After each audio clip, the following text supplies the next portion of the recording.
Hello everyone, my name is Vince Hammond. I'll be your host during this session, which is an introduction to Lisp in DraftSight.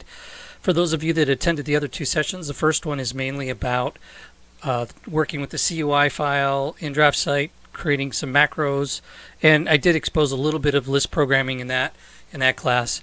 The second session is specifically for those folks that are transitioning from another CAD system over to DraftSight and some of the differences that you might find, some little quirks and things that happen within Lisp and or in the macro language, and hopefully it can get you transitioning if you're coming from another environment. This session is really about the beginning in introduction to Lisp. If you've done no programming whatsoever, you've done none of the Lisp stuff, this is a great place to start. It will just sort of build upon the very basics, and by the end of this session you should be able to create your own small Lisp routines to do different things, and I'll give you some examples as we go through. So the agenda that I have set up for this training session is, first let's just do a quick overview of what is Lisp. We'll talk about some basics, and then we'll go into values, variables, operators, how we set variables, how we create small programs, how we run those programs, and then maybe just a quick couple examples that you can do for yourself, and then some best practices. And I'll expose some of that as we go through in terms of best practices. So hopefully by the end of this session you'll have some tools that you can start using to create your own Lisp routines inside of DraftSight. So first, a quick history. If you do a quick Wikipedia lookup, you'll find that Lisp has been around for a long time. It says here it was developed in 1958. The thing to keep in mind here is the name Lisp comes from what we call a list processor. What you'll find, and I'm going to say this over and over again, but everything in Lisp is a list. And everything is within parentheses. In fact, oftentimes the joke, and it's a very old joke, but it's, LISP stands for lost in stupid parentheses. And you might find that to be kind of the case as you get into this language. But that being said, it is easy to understand, and once you sort of know how to look and read some of these Lisp routines, it's really not that difficult. Now, a little brief history. I mean, while that is a core language here, there's a version of it that was developed specifically for AutoCAD in 1986, and that's about when I started using AutoCAD.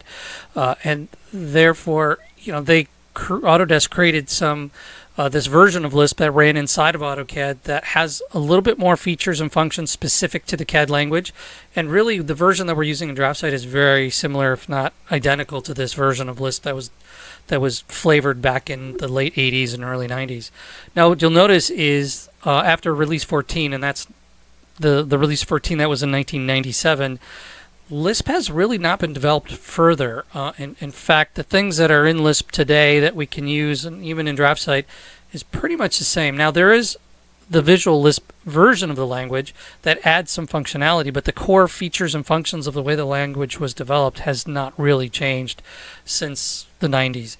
Now, there's good news and bad news. I mean, the good news here is things that were written 20, 30 years ago will still work today, and the same processes and things that you did back then will still work. And so what I find very good about this language is the fact that there are things that I've written for clients 20 years ago that they're still able to use today without having to rewrite them or compile them for a new environment. So let's talk about the advantages. What are some of the advantages? Well, I think what you're going to find is if you write a Lisp routine, you write it in the very simplistic, similar manner, you can actually run that program in just about any CAD product that's out there that supports Lisp. So you've got a lot of options with your programs. The other thing is that Lisp is platform independent, which means things I wrote for DOS back in the 80s will run today in Windows 10 because it doesn't matter what platform I'm sitting on. So the really nice thing about this language is the fact that it is very independent of what the platform is. Really doesn't care. Platform doesn't come into the equation. You do not have to compile code, and you'll see this as we go through the training. You can write the code right in a little notepad file and just run that file as is. You do not have to compile it. These things get compiled on the fly, or they just run as is. You don't have to do compiling. Also, the language is very lightweight. What you'll find is Lisp routines can be just tiny. We're talking kilobytes, not megabytes, just tiny little bytes of these files, which can be easily transported. You can fill basically a thumb drive with hundreds of thousands of lines of Lisp code. It's very lightweight, very small, very easy to transport and move around. Also, what I found is there's no limit to how long your Lisp routine can be, or the depth of logic loops. When I say logic loops, it's if, then, when, if, repeat. Those things, there's no limit to how deep or how long you can go with that logic. I have Lisp routines that are 20, 30,000 lines long, with literally hundreds of levels of conditions that go deep, and there's just really no limit. The other thing that's interesting about Lisp is I can open a file that is literally millions of lines long and read that file one line at a time and do something with that data. And I've used Lisp in cases to translate information or data for some extremely large databases or extremely large files that, you know, I could not bring up in Excel or other database programs. So there's a lot of capability here in terms of the size of things that you can do and analyze and run inside of Lisp. The other thing is there's other editors that you can use. One of my favorite, in fact, the one I use all the time, is called Notepad++. It's a free editor. You can use different editors for this. You don't need a specific editor. Notepad works as well, but I'll show you the differences, and maybe not in this session, but in later sessions I'll show you some best practices in terms of setting up editors and things that you can do inside of that environment. The other thing that is really cool about Lisp is I can not only modify things inside of my drawing file, but I can also reach out and manipulate things that are external databases. I can manipulate objects or entities within the drawing and also outside of the drawing. This comes really in handy when I want to import data into my drawing or take information out of the drawing and import it into a database, SQL Server database somewhere else. I have the ability to move things around internally and externally by using Lisp. And I will say that the online resources are almost unlimited. You will find that if you're trying to write a routine to do a certain task, you might just try Google first and see if that Lisp routine has already been written and is out there somewhere that you can download and use for free. You will find there's a tremendous amount of resources that are available for standard Lisp, especially for some of the other CAD programs. But oftentimes, like I said, because you can use these within DraftSight, many of these programs will work. And I would like to think that it's easy. It's not difficult. And hopefully you'll see through this course that you can easily write one or two short lines, 1 or 2 line Lisp routines that can help you with your standards or setting up layers or doing different things. It's very easy to do. You do not need to go out and take a computer course to understand how to set up these things. In fact, what you'll find is it's very easy compared to some of the other languages that are out there. So let's get into the basics.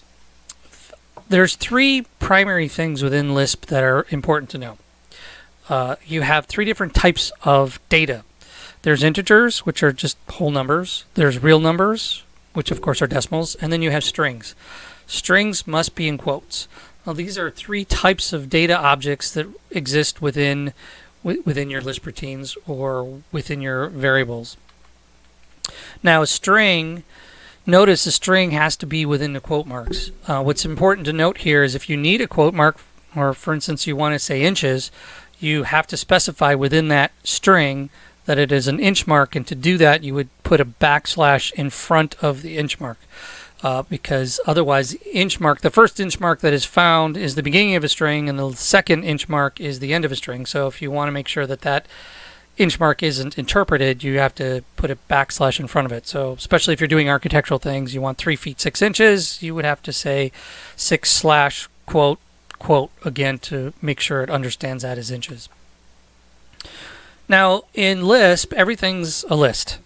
Everything's going to be in a list. Now a list can be a list of integers, like the first example here, 1, 2, 3, 4, or it could be a list of strings. It could also be a list of variables. It could be, everything is a list. Now within a list, if the very first item in that list is a function or a program, it will it will execute whatever that function is to the rest of the list. So in this example, if I have a plus symbol as the very first symbol of the list, it understands that what it needs to do within those parentheses is add those items up within that parenthesis. Now, if the first function is something that is for a string, like in this case, string cat, or as some of us like to call strangle cat, it's actually just concatenating two strings together, not strangling cats. But if you put these two strings together, the function's called string cat, and I can take a list of strings and put them all together. And so that's how that function works. So notice, anytime we have an open parenthesis, or the very first function, the thing that is the very first in the list, if it's not just an item of a list, it can be a function. Also, within CAD, the first thing within that can be the word command, and if it's command, it often looks at whatever's in that list and tries to execute it on the command line within the CAD program. So for instance, if I want to execute the command zoom, simply it's open parenthesis, command, and then the command zoom, and that's it, and it will run that command. So the thing to remember, and I said this before, Lisp, everything in Lisp is always within parentheses. Important to know. Now, typically programs are not case sensitive. Sometimes they can be, but what I would suggest here is a very best practice.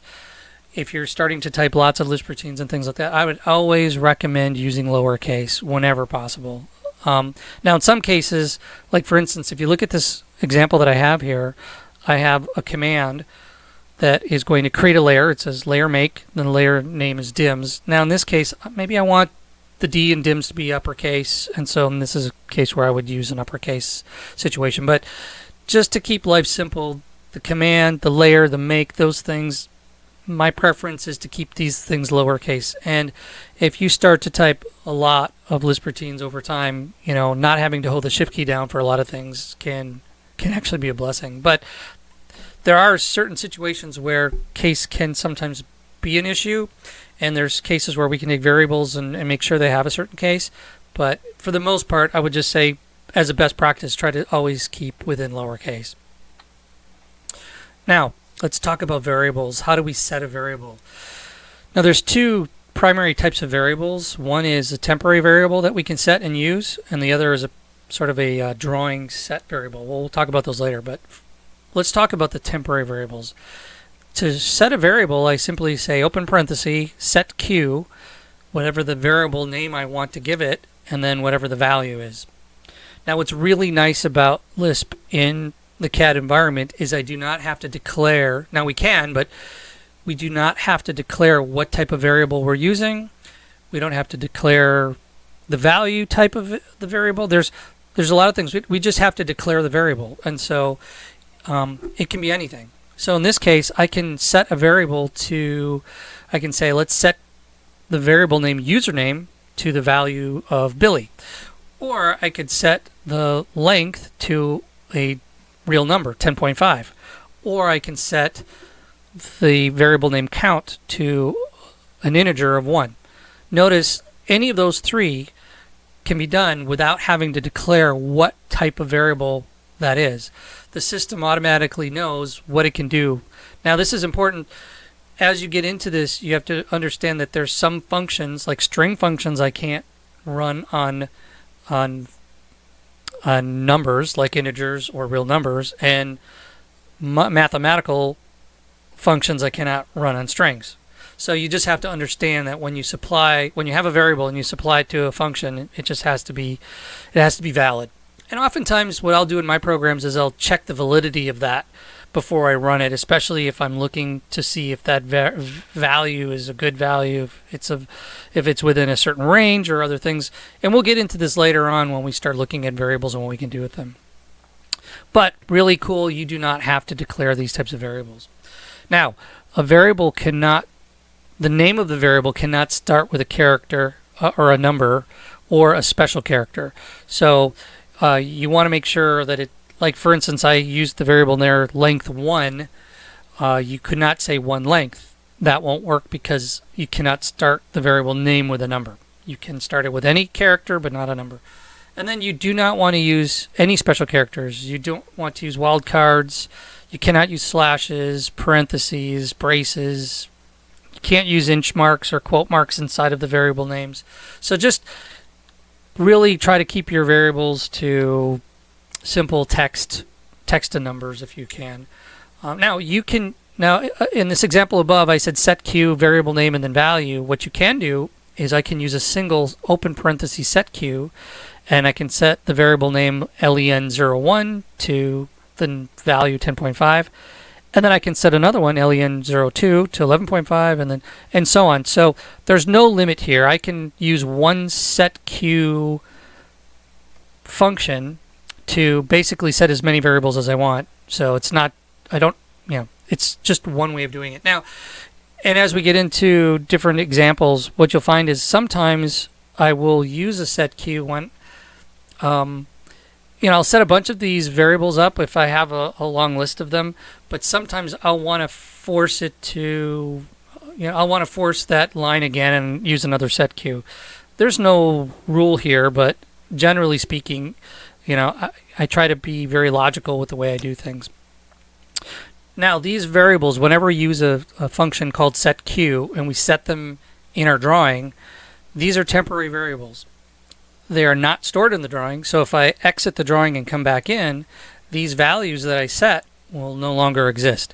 They only exist in that drawing session. In fact, if I have multiple drawings open and I set a variable inside of one drawing, that variable is not global. It's not available in another drawing. So something to keep in mind. So if you're trying to set something as a variable or global variable that you want to use in other drawings, I usually use a method where I take that variable, I write it out to a temporary file somewhere, and then if I'm in my drawing, I go and read that temporary file to get that value so I can use it. But just keep in mind, when we set these variables using the setQ function, they're just temporary. They're only in that drawing session, and I can only use them while I'm in that drawing. Now, I did mention there's another type of variable, and that is a drawing variable that is saved in the drawing. If you're familiar with setvars, the setvar command allows us to set variables that are specific to our drawing session or to our drawing. An example might be object snaps or entity snaps. It's a variable. It's called OS mode. If I go to the setvar variables and I look at those, you'll see that I have a list of all the different drawing variables that are in the drawing. Now, I'm going to just pop over here to DraftSight, and what we're going to do, I'm going to hit my F2 key, and I'm going to type in setvar. And if we type setvar, short for set variable, and I type a question mark and an asterisk, I will get a list of all the variables that are in this drawing. Now, there's lots of them. You'll see that some are read-only. Now, you can retrieve that value, but some of them are ones that we can read, or we can read them or we can write to them. So we can use those two functions. One's called getVariable, getVar, and one's called setVar. So just to give you an example, if we look at our entity snaps, if I could type snap, here we go. And we can see right now that my settings are set up for quadrants and endpoints. Let's go ahead and add maybe a midpoint as well in the center. If I apply that and say OK, now it doesn't tell me here in this interface, but if I type in getVar, open parenthesis, getVar, and we are looking at OS mode is the variable, and I hit enter, you'll notice that the mode is 23. So the object snap mode value, that variable, that drawing variable is set to an integer called 23. Now if I want to turn it off, if I say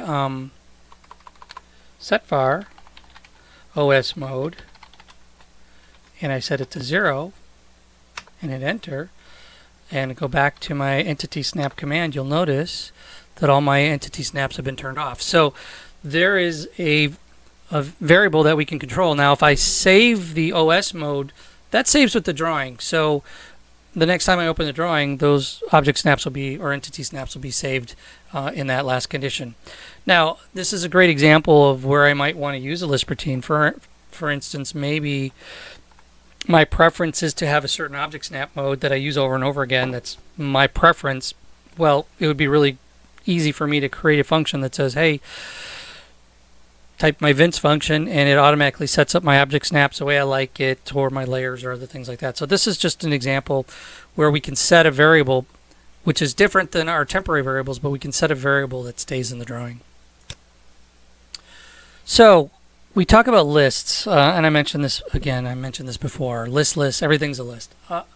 When you look at a list, there are ways to create lists, and there's different types of lists. So the first list we'll talk about is their standard list. And to create that list, we use a command called, as you can imagine, Lisp. So if I want a list of items, let's say I want a list of strings, I can type in open parenthesis list, give it the strings, close parenthesis, and I've created a list of strings. If I want to create a list of numbers, or in this case real numbers, I could say list and those numbers. Now I can also create a list of variables. So if you saw before, if we use set q, I can set q len01 to a value. Well, I can create a list of variables that have all those values. Now there's another type of list, and that's called a dotted pair list. You'll see this as we start getting into objects and entity data. You'll see that a lot of things are stored as dotted pairs. In this case, if I create it by using the cons command, C-O-N-S, and I give the first value and the second value, it creates what's called a dotted pair. Where this comes in handy is when I want to search for values. You can use dotted pairs to quickly find information that matches the association. Think of it as an association list, that I've got this number 8 associated to the text dimension, and it's something that I can look up later. Much easier to find that in what's called a dotted pair list than a standard list. Now, what you'll find is when we start getting into object data, you're going to find that most of the information, the tables, the data that represents all these objects inside of the inside of the drawing database are really lists of lists. So it's a list of a dotted pair list. So in this case, if I want to create a list of a dotted pair lists, I could use the list command. I can construct the dotted pair 0 line and construct 8 dims, and you'll notice when the end result would be a list of lists. So this is just the methodology we use to create these lists, and you'll see later on that there's ways to we create these lists, and then we can also retrieve the data from those lists that are set up. We talked earlier about operators. You know, if the first item in the list is a function, it will execute. And then again, I mentioned this before. You know, if the first thing in that list is the word command, it'll be a command sequence. So let's talk about mathematical operators. As you can imagine, addition, subtraction, multiplication, division, these things are very simple. You just have to give the first character, whatever the values are, it just executes that and returns the value. Now, if I use whole numbers or integers in my list, so if I divide 12 by 5, the result is going to be 2, which isn't technically correct, but it is if you're rounding. If I use any of the numbers inside of the list as a real number, so 12.0 divided by 5, I will get the actual value 2.4. So keep in mind when you're working with different numbers, sometimes we work with integers and sometimes we work with real numbers, and there is a difference in the functions and things that we can do with those things. Typically within mathematical functions, we want to stick with real numbers. I usually use integers only when I'm counting things, numerically counting, or sometimes use an integer as a yes-no bit, 1 for yes, 0 for no. Oftentimes you'll find that that's the case. In fact, if you remember when we did the set var for the OS mode to off, it was an integer which was 0. Now, if we have a series of parentheses, the way that Lisp will work is it will always start from the inside and work its way out. So if I have the Lisp routine that says, you know, multiply 5 by 5, first it would multiply 5 by 5, then it would add 4 as it works its way from the inside out of that program. So that's good to know. It's not necessarily sequential, it's inside out is the way that it's going to work when we have operators. Now we did talk about this. We said, you know, we're going to set a variable, and we could set a variable, give it a name like length A. We can set it to a real number like 10.5. I can then use that variable name later on within any types of mathematical function. So for instance, I could say I want to set another variable, which is length B, to be add the length A plus 5.0 to give myself the value of length B. So at any point in time, we can use a variable as long as that variable is appropriate. In the case we showed earlier for setting a string, I could say set username Billy, and that's a string. And I can also set that string to a long description. For instance, I could set Q the value, the variable description to, this is an example of a text line. Now to retrieve the value, let's say I've set some things up and I want to test what the variable is, what the value of the variable is. There's a couple ways we can do that within DraftSight. Now, any of these things that I'm showing you, we can type directly at the command line. I don't know if you saw that before, but I just went to the command line down in the text window and I typed open parentheses set var, and I was able to execute that. So the same thing here. If we go back to DraftSight, and I'll go to my text window so it's easier to see. If I just say set Q username to Vince, close parenthesis, now that the variable username is set to the value Vince. Now to retrieve that, I can say print Vince, or no, I'm sorry, username, and it will show, if I scroll down here, it'll show that the value of username is Vince. Or if I use, there's another function called print C in username. It's similar, but just a little different. And what you'll notice is it puts it down on the command line, but it echoes it to the command line. The first case, print, does a new line, and it puts quotes around it. The second one doesn't. They're just slight variations. The other thing I can use is what's called an alert box. So if I say alert username, what it'll do is it'll give me this alert box that pops up on the screen that says, hey, here's a value, and it stays there until I pick on it to say OK. Oftentimes I use an alert box as a pause. Maybe in the middle of a program I want to ask a question. Sometimes it's I want to pause for a reason, or I want to show the value of where something is. I'll use that alert box to say, hey, here's the value of this, and it stops the program, and until somebody hits OK, it doesn't continue. So that's a good use. Now, when we look at the alert box, you can only use an alert box with a string value. If I try to alert with a numerical value or an integer, it will not work because alerts only work with strings. So something to keep in mind is when we use an alert box, it has to be a string. Now, when we start creating Lisp routines, one of the things that I do as a habit is I typically will sit down and manually run the functions or the commands manually on the keyboard to make sure I'm doing the sequence correctly. And so this is a great example. If we look at the command like layer, if I were just to type layer at the command line, I will get a dialog box, I'll get an interface. But if I type the command minus layer, I don't get that same interface. So to show you, we'll jump back into DraftSight. And again, if I just type in layer, I get the interface. I get all this information here. But if I type in minus layer, you'll notice what I get is I get the options down at the command line, which show me, okay, what do you want to do? Freeze, layer, color, line weight, create a layer. So if I'm going to create a layer, then oftentimes I'll want to go through the process of doing this manually. So here I could say M for make, layer name, we'll just call it layer 10. I'll just do layer -10. And that's it. If you notice up at the top screen here, layer make creates a layer and it's 10. Now if I want to change the color of that layer, notice I'm still in the options. I have to type in this case I'm going to type in C for color. I'm going to give it a color, let's give it a magenta 6.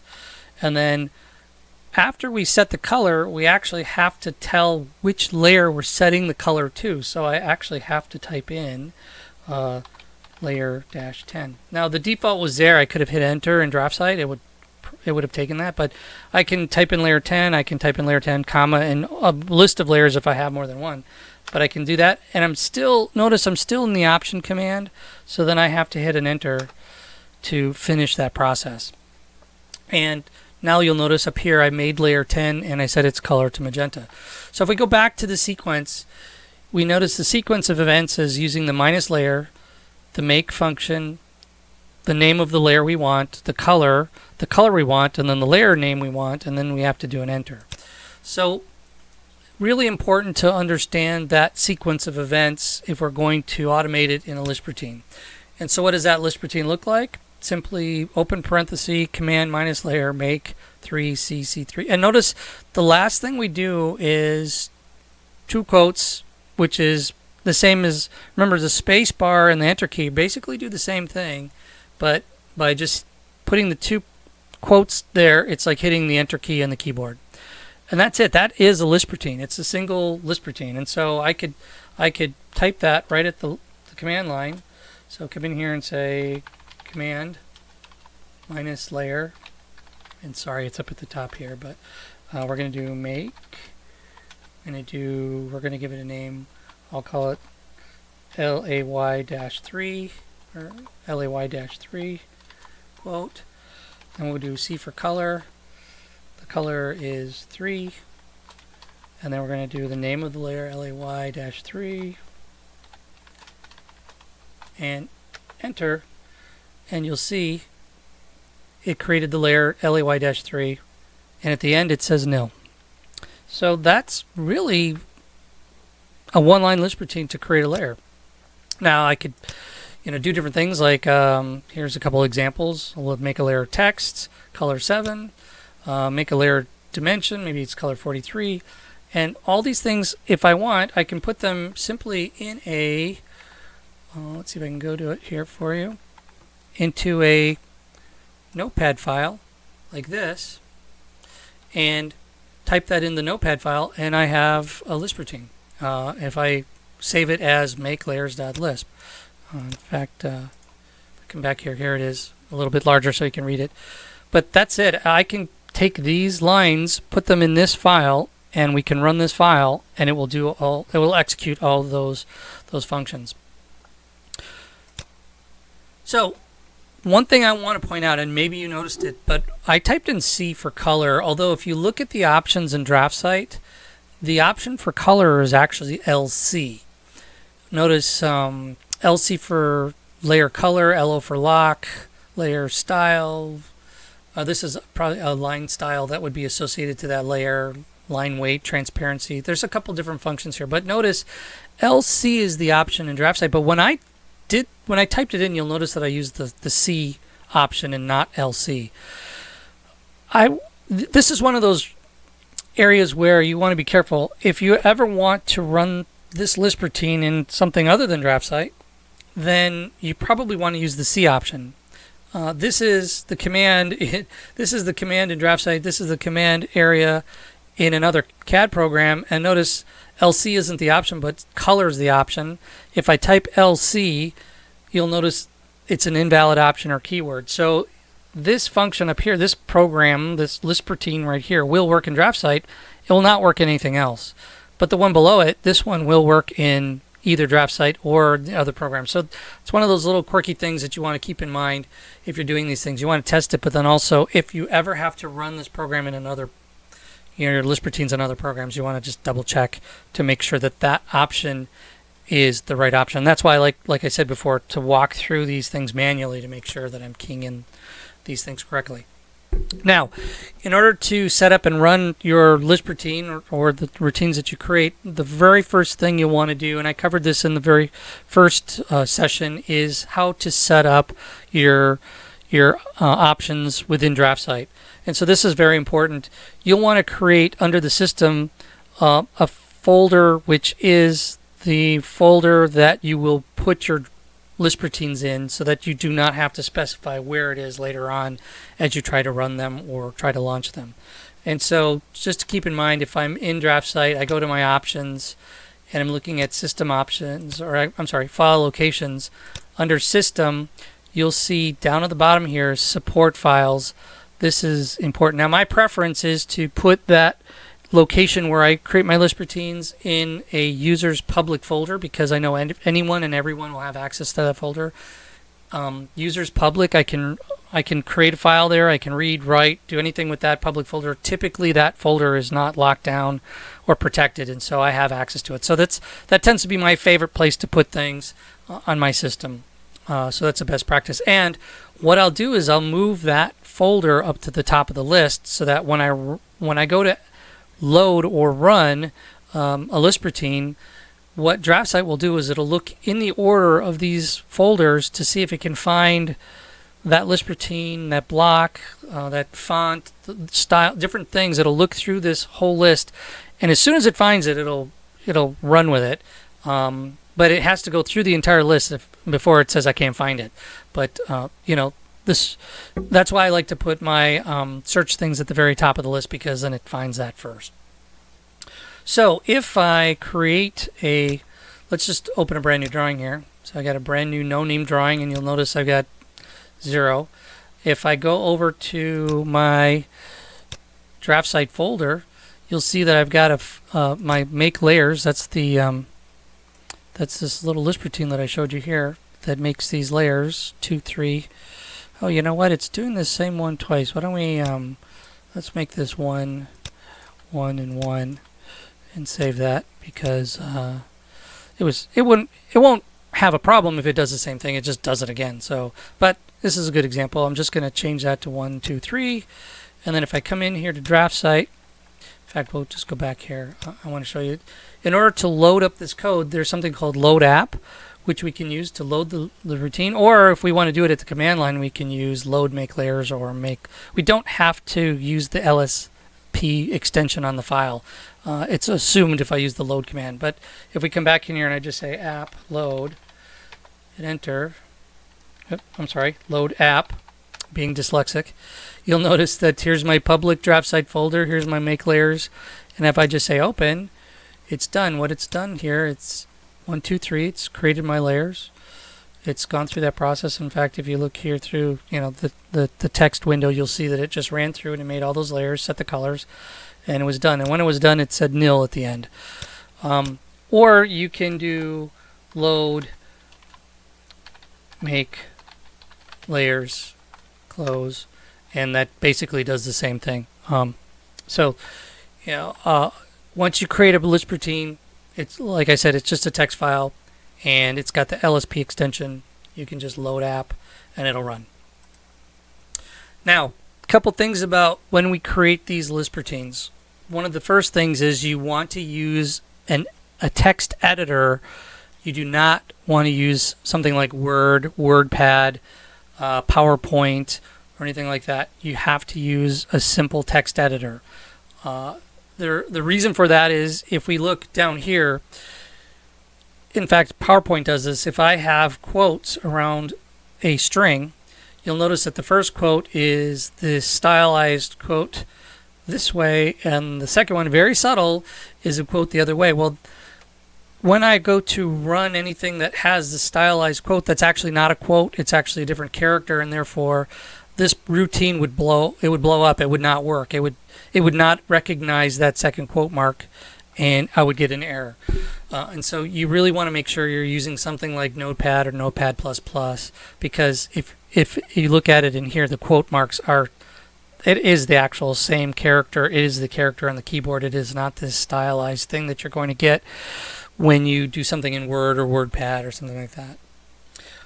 Oftentimes, when I create a Lisp routine, I will do these lines. I'll test them one at a time to make sure they're right. And then also, if you notice here, I use this print C, which is just enclosed with no value. It's just called print C. What that does is, if you saw at the end of the program, it put a little nil at the end of the screen. Some people don't like that. It just means it's finished. But sometimes that nil is, someone might think that something's wrong, or nil means 0 or something, like sometimes users don't like to see that. So oftentimes I'll always put this print C at the end of my Lisp routines to just clean up that nil so you don't see it on the screen. Now, if you watched one of my first sessions about creating macros in the CUI, there was a function, a command that I created that was an example that does a combination of combine, or it combines copy and rotate and puts those two into a single command. Now, the reason I like this example is because to do this in some other language like a .NET or C++ or any other type of language, it actually takes quite a couple hundred lines of code to make this happen, which is really a good test or a good thing. When you look at Lisp or you look at macros, there's so much you can do with just single line macros or single line commands where we can string things together. We do not need to write these sophisticated programs. And in that session, if you attended that, I gave an example of defining a function, and we'll cover define functions in a later section in detail. But here's a very simple Lisp routine called define function. It's a command. It's going to be CR. It's going to run this command. This is the same thing. It's just all in one string. And then it does a print C at the end to say, hey, I'm done. And in my example, I added it to something called a startup.lisp. So if we look at my folder here, I have a startup.lisp file that I created with text function. Let me drag that over so you can see it. And it looks like this. Now, in our Lisp routine, if we use a semicolon as the very first character in the line, it will ignore that line. It's just a comment line. Spaces don't matter. We can use spaces. Well, the spaces don't matter in this situation in the Lisp routine, but spaces do matter when I'm creating a command string, and we can talk more about that later. But spaces are critical in that. But in this Lisp routine, I can create this function, and you can see it here. It's really basically define function CR, and this command strings the copy and rotate command together. And just to explain, let me get rid of that here. Just to explain exactly what it's doing. The first thing it's doing is it's running a command called select. It's pausing and waiting for the user to select objects. Then when the user is done selecting objects, it goes into the copy command. And the first option that comes up in copy is what are the objects you want to use, and I'm going to use P for previous. And if you notice when you type copy manually or you pick on copy, it continually asks you for objects until you're done selecting objects. So we have to hit an enter here to say, okay, I'm done selecting objects. What's the first point? In this case, I'm going to pick the first and second point is 0, 0, because what I'm going to do is a little trick that I use here is if I copy and I place multiple objects and then I want to grab the last object, it's not going to select the last group of objects. It's only going to select the last entity that was created. So a trick that I use is I create a copy of the objects over itself, and then I move the previous objects away for the way I do a copy move function. A little trick that I've used in macros and in Lisp routines if I'm doing some type of copy with some objects. So here I copy the object over the top of itself, and then I move the previous objects away. Again, I'm going to do previous, select objects, just hit return, and then I have two pauses here. So I'm going to ask for a first point, a second point. Then I'm going to go into the rotate command, and what I'm going to rotate is the previous objects. Again, I'm going to hit enter because I'm done selecting objects. And the rotation point is going to be at that second point. If I use an at is the last point that I picked in the drawing session. So by using at here, it rotates along, it rotates at this second select point. So how does that work? How does that look? So let's just, you notice I put this in my startup. So if I open a brand new drawing and I just create a rectangle, you'll notice if I type CR as my command, it is a command that's available. It actually shows up in the list here as an available command. I hit enter. It says select objects. So I pick my objects. I'm done. I hit enter. I pick my start point, my stop point, and notice I go right into the rotate. And there it is. If I hit the space bar, I can actually do it again. And I can say, well, I'll pick from this point here, pick here, and then rotate these objects to match there. So simply, I missed it, but simply stringing those commands together, I'm creating a copy rotate command. So that is a simple one-line Lisp routine that you can use for copy rotate. And by adding it to startup, it's just always available. Now you can also put it in. I showed this in the first session. You can also put this in your menu as a menu macro. The language is a little different. We use a little different syntax. than we do in Lisp, but it's very similar. We're using the commands. We don't have to put them in string quotes in the same way if it's a menu macro, but if you attend that first session, you'll see how to do that as an example as well. So a couple best practices when you're creating your Lisp routines. Something to keep in mind is you do not want to use tabs if you can help it. You want to make sure you use spaces. Just something to keep in mind.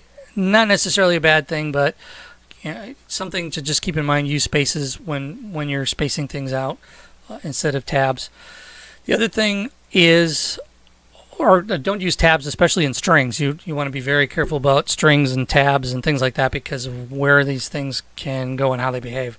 So that's one thing. And we did cover these before. I talked about lowercase. You can't start with a letter. No special characters.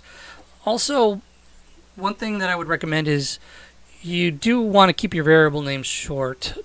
It's not critical that you keep them short, but you want to have some type of a consistent pattern. So for instance, if I'm writing a program and I've got a number of variables that I want to use, oftentimes I'll want to keep them the same character length, maybe 6 characters or 5 characters. For instance, if I'm going to create a bunch of points, I might go PT1, PT2, PT3, but if I know I'm going to have more than 10 points, I might say PT01, PT02, just so that when I'm creating my program, I can line those things up and they look nice and neat. And it gets to be, the reason for that is it just gets easier to read some of these things if you keep the spacing consistent. And that's another one of my golden rules, is to always try to line up your parentheses. If you have a parenthesis that's opening up a program or a function, you want to close that function. Typically, unless you do it in the same line, you want to make sure that closed parenthesis is directly in line with the opening parentheses, so that because one of the things you run into is inevitably you're going to forget to close and put a closing parenthesis somewhere, and that's going to be a problem. So, give you an example. If we look at the layer commands that I gave you before, you'll notice that the way I space this, it doesn't. I mean, it's okay, but I might not see one of these parentheses. A better way to do this would be to line these up so that all my C's are in a row for my color and all my closes are in a row. And it's a very subtle thing, but if you're reading a lot of different programs or looking at different things, you can quickly tell here that you're not missing a parenthesis. So if something's not working, you can sort of rule this out right away, knowing that this all lines up and I'm not missing any quote marks. So just something to keep in mind. The other thing is, now in this example, I'm using command over and over and over again. Now I could actually open parenthesis with a command and then put all of these commands, string them all together like this, and then close at the end. Neither one of these are wrong. Sometimes there's reasons that I might want to use the command and be specific. Sometimes I might want to string these all together and put them in something like this, and it makes the code just a little bit cleaner. Now I've got some more examples on how to make this program, even when you look at this, it seems very simple, but to make this even smaller, and we'll show that in the next coming sessions. But just simple things that you can do to make sure that visually you can tell when things line up. Now, what you don't want to do is you don't want to put spaces in the strings. You could put the spaces between the strings, but not in the strings, because if I put the space within here, then it's the same as hitting the enter on the keyboard or the space bar, and that will cause a problem. So sometimes those are the things you look for. Am I missing a parenthesis? Do I have a space somewhere? Those are things you look for when you're creating programs. So some examples of other things that you can do that are really good for beginners. Things that I like to do right away is little aliases or shortcuts for commands, like for instance fillet. If we looked at and I did this in the first session, I did give you an example of my startup program where I created some fillet radius functions, and if I scroll down in my startup, you'll see here I defined some functions for a fillet. F0 is a fillet radius of 0, F1 is 1 millimeter, F2 is 2 millimeters. So these are really simple things you can do, one-line Lisp routines. You can put them in your startup Lisp file, and they'll be available as soon as you open a drawing, and they're there for you as a shortcut. So really simple to do. Things you find, if you find yourself always going fillet 1, fillet 2, those are things that you can create as simple Lisp routines. The other thing I like to do is setting up system variables or drawing variables. Now, like I showed you before, I have my preference for my object snaps, and so I might have something where I open up a drawing and I just type in, my settings, and it sets up my object snaps, maybe the size of certain dimension styles or variables or text, fonts, things like that. You can put all that stuff into a Lisp routine and within 1 or 2 keystrokes have all your preferences set up in that drawing. The other thing is, the example that I've given you here is creating your standard layers. If you create a Lisp routine that has all your standard layers, if you get a drawing from someone else, whether it's another company or you open a drawing that somebody else created and you just don't have the layers set up the way you want them, you can simply just run your Lisp routine, all your layers are set up and you're ready to go. Also, and this is probably an example I'll give later, is oftentimes when I set up a drawing, I want to create a title block, I want to put it on a certain layer, I want to insert it at a certain location, and I want to fill out my attributes, and I have to fill out my name and the date and those things. Well, those are all things that we can grab in a Lisp routine, set to a variable, and have a single one-pick button or type in a command that just simply goes through that entire sequence of events and sets up our title block and our scales and all those things all with just one pick. These are things that oftentimes users do over and over and over again, so why not automate those things and make it very simple, especially if you're having to create a title block in a drawing that's not a drawing that you started. Now, if it's your drawing, chances are you've set up a template and those things are already there. That's great. But what if you just want to fill out the title block with the current date and time and your name and your initials? That's where we can use a Lisp routine to sort of, make that sequence go a little faster. Oftentimes, in one of the areas that I do a ton of customization for is converting drawings from one company standard to another. Oftentimes, some companies have to submit drawings to other companies and abide by a certain standard. Well, we can create a Lisp routine that says, well, if the layer name is this, change it to that. And if the objects are this on this layer, change them to that. So these are types of things we can run through to quickly convert drawings. And later I'll give you examples of how we can create a script where it can go through and literally convert things in literally hundreds, if not thousands of drawings, and go in, open the drawing and do something and then go to the next drawing. So there's batch routines and other things that we can do as part of this process or Lisp routines to do conversions. But in the beginning, you might just want to be able to set up some of your standard layers and things like that. So stuff you can start out with very simplistically, and later you can grow that to be more and more complex.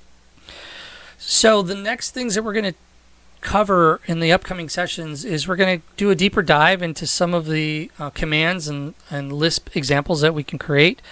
I'm going to get into defining functions like we showed you with the fillet function and also that copy rotate function. We've got more functions that we can do, and what can you do with defined functions and commands. We're going to talk more about Lisp operators, for instance, loops, if, then, when loops, when we can do things, a little bit of logic. We'll look at string functions and what we can do with strings. Converting values. Sometimes we have to convert numbers to strings and strings to numbers, and how do we do those types of things. And then do a little bit deeper dive into the variables that are in the drawing, and then also when we grab objects and all the data we can retrieve and manipulate in objects automatically, or to do things where we need to retrieve or get data out of drawings. And then we're going to go through a number of examples and labs that will cover some samples. And so hopefully at the end of these sessions, you'll have every session you'll have a little takeaway, maybe some tools, utilities, things that you can use to help you streamline some of your workflow and some of your process. So if you're going to take a break between this session and the next one of the things I might ask you to try to do is create a simple program that is just a function like we did before that creates all your standard layers and the colors, and then just creates them and sets the current layer to a layer that you want to be the default layer when you start. So that would probably be a really good exercise to go through. And then later in the next session, we'll talk about how we can even streamline that process even a little more. So I hope that was valuable to you, and I really appreciate you taking the time to stay with me through the entire process and the video. And hopefully this was valuable, and we will see you in the next video. Thanks.